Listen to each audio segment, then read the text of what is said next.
college coach, I always had aspirations of being a professional coach. I wanted to always challenge myself. And I remember speaking to other college coaches, and everybody would say the same thing. Oh, we'd love to go do it. We think we can go do it. But I'm a firm believer, unless you actually do it, you cannot do it. And actions speak louder than words. And I remember I was one of those guys. We would have chats after games, and I remember speaking to some of my coaching collegiate colleagues who were great guys and great coaches, to be quite frank. But the majority of them didn't go to that level because they weren't willing to sacrifice, and you have to take major sacrifices personally and with your family to commit to doing different things, because in the professional game, you're going to have to move. And it's ironic because I'm back here in a house in Vancouver, but since I've been in the professional game, I started here with the Vancouver Whitecaps, but we went to Cincinnati, and now we're in Colorado. So you have to be willing to physically move, but also move outside of your box too. So when I was a collegiate coach, yes, I definitely aspired to be a professional coach and go as far as I could. I've been a USL head coach. I've been an MLS head coach. And now where I stand today, to be quite frank, I'm about maximizing where I am, because I have been at a higher level. Where I coach now is the second tier of professional soccer in North America. And I have been at the first tier. I'm motivated to be successful wherever I am. And I use the word project a lot.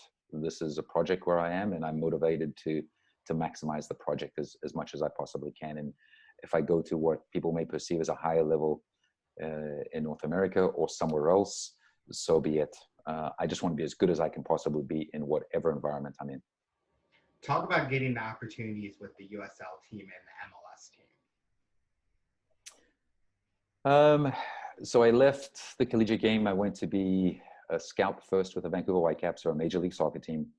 And then when I started scouting for them, they created a USL team, and they had their second team play in the USL.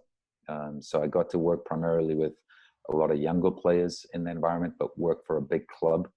And I thoroughly enjoyed it. It exposed me to working with other coaches, other philosophies, other ideas. And I think that was one of the biggest growth opportunities for me, just to see some things that I thought people did well, and also see some things that I didn't think people did well. You can learn from other people's successes, and you can also learn from other people's failures too at the same time. So I saw a lot, and I grew a lot during that time, and got to work with some young players. And Alphonso Davies is the most well-known one, who's gone to play for Bayern Munich, and he won the Champions League a few months ago. So it was thoroughly enjoyable working with young players like that.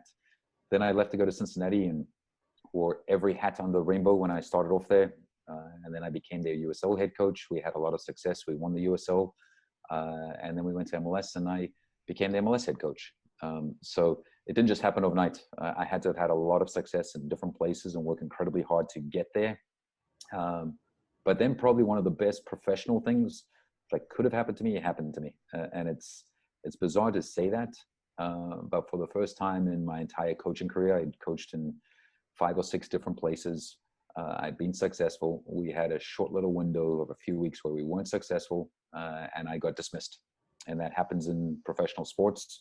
It's not fun. It's not enjoyable. But it was probably one of the biggest growth opportunities of my life, where I was able to actually really reflect at what I was doing well, at certain things that I maybe wasn't doing that well, and kind of just grounded me and put me in a place now where I can be very, very confident and comfortable with who I am as a person and who I am as a coach.